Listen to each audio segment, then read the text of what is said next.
Nobody likes to look at unsightly garbage, so we're gonna use our DIY skills to build a storage bin to cover it up. Here's how. Before cutting the plywood for the sides, you'll need to determine the angle pitch. Once you've determined the length, width, and height, build the base of the unit.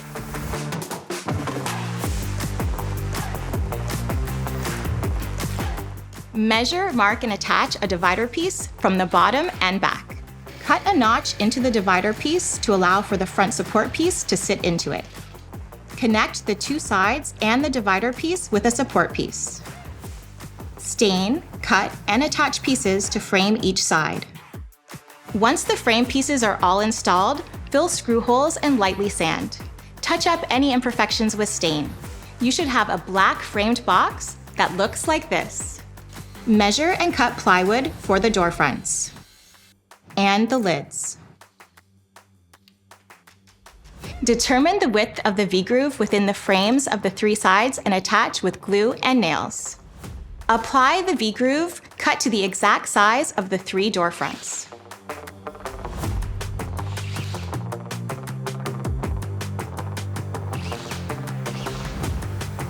To prevent the doors from swinging inwards, secure an interior support piece along the inside top frame.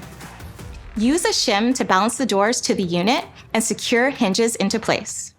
Measure and distribute V-groove evenly across the framed lids.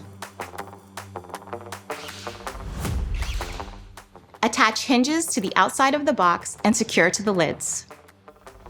Build and stain a ramp for the unit. Make any adjustments before securing it in its final place outdoors.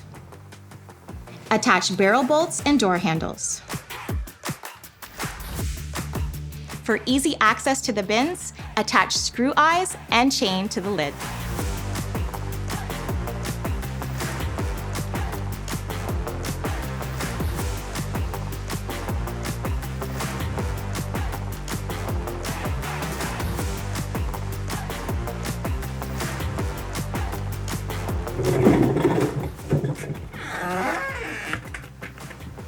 Not only does it look great, it's super functional. The lid lifts easily with plenty of storage for all your garbage. Project complete.